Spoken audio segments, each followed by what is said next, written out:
O tabernáculo de Moisés foi a habitação de Deus, do Altíssimo, durante 40 anos no deserto. Todas as pessoas que se aproximavam desse recinto sabiam que esse lugar era um lugar especial, um lugar separado, santificado a Deus. As pessoas não poderiam simplesmente aparecer aqui e falar: eu quero entrar.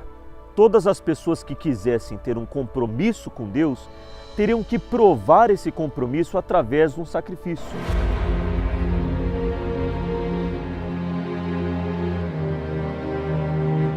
Esse elemento era chamado altar do sacrifício, ou podemos dizer altar da decisão, porque era nesse lugar onde a pessoa tomaria a decisão de deixar o pecado dela e o que afastava de Deus. Por isso ela precisava de um animal perfeito, puro, para que esse animal viesse substituí-la.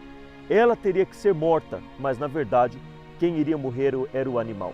Então, ao apresentar o animal perfeito, os pecados do pecador seriam transferidos para o animal e após o sacrifício feito e o sangue do animal utilizado no altar, essa pessoa então estaria livre do pecado. Após o sacrifício no altar, a pessoa poderia ir livre do pecado dela. E o sacerdote representaria a pessoa a partir desse ponto para frente. Ela não poderia entrar no local sagrado. Mas antes de entrar, o sacerdote ou o sumo sacerdote teria que lavar as mãos e os pés na bacia de bronze ou na pia de bronze. Por quê? Porque era um local sagrado. Era um local que prestavam reverência a Deus. E eles não poderiam entrar lá de qualquer jeito. Hoje, nós não lavamos as mãos e os pés para entrar no santo lugar, mas sim a nossa mente e o nosso coração. E a água que nos purifica é a palavra de Deus. Então você vê a necessidade de diariamente fazermos essa purificação.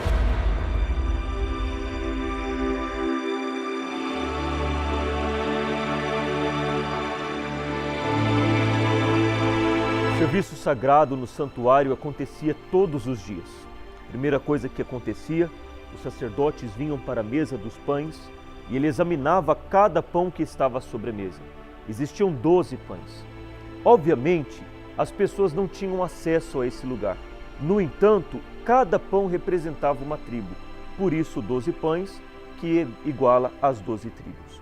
Todos os dias os sacerdotes examinavam os pães para ver se estava criando algum mofo ou não. E a cada 7 dias ele se alimentava desse pão. Então, da mesma forma que ele cuidava do pão que representava o povo, a tribo, esse povo dava de alimento para o sacerdote. Hoje não é diferente. Os homens de Deus cuidam do povo, oram pelo povo, jejuam pelo povo. Sempre estão prestando atenção para que o povo não venha padecer ou, em outras palavras, mofar, assim como acontecia no passado com os pães. Então, da mesma forma que o homem de Deus hoje cuida do povo, o povo também supre as necessidades do homem de Deus e da obra de Deus através dos seus dízimos e das suas ofertas. Então havia ali uma troca. O homem cuidava do povo e o povo cuidava da obra de Deus. Logo após examinarem os pães, o sacerdote vinha até o altar do incenso. Era nesse local que ele se comunicava com Deus. Todos os dias, pela manhã e pelo entardecer, ele teria que fazer o sacrifício no altar, ele teria que examinar os pães e, eventualmente, ele teria que se comunicar com Deus. Então, o carvão do altar do sacrifício que ele apresentou lá fora, seria a prova de que ele entrou aqui sem o pecado dele, entrou aqui com sinceridade. E quando ele se dirigisse a Deus através da oração, ele iria se dirigir com uma sinceridade de coração. E após apresentar o incenso, o sacerdote viria até a menorá ou o candelabro para acender as 7 copas, que era a única forma de iluminação no tabernáculo. Mas ele precisava de fogo. De onde ele pegaria esse fogo? Esse fogo teria que ser pego do altar do incenso. Então veja que todos os elementos no tabernáculo dependem do fogo. Mas esse fogo ele tinha que partir de um lugar. E esse lugar era exatamente o altar do sacrifício, o local da decisão onde a pessoa deixaria os pecados dela para que então, através do sacrifício, ela pudesse apresentar as suas orações sinceras a Deus e, após apresentar as suas orações no altar do incenso, a fé da pessoa poderia então ser acesa. Agora nós vamos entrar no Santíssimo Lugar, onde a presença de Deus habitava através da Arca da Aliança. Vamos lá.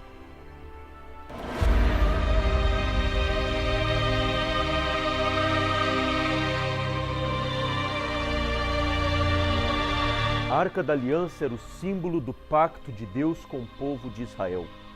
Era um pacto de obediência, pacto de entrega total. E o nome Arca da Aliança já nos remete a uma aliança.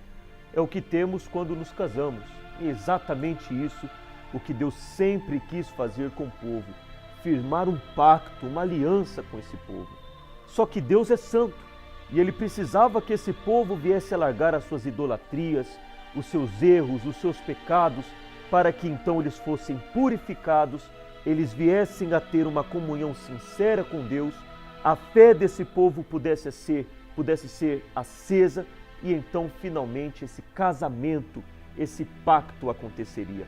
E assim como esse local, o Santo dos Santos, representa a aliança que Deus fez com o povo no deserto, através da Arca da Aliança, nós vamos deixar aqui as fotografias de todos os fiéis, de todos aqueles que decidiram firmar um pacto com Deus Altíssimo, um pacto de fidelidade, um pacto de obediência através deste casamento por toda a vida. Vai ser aqui neste local.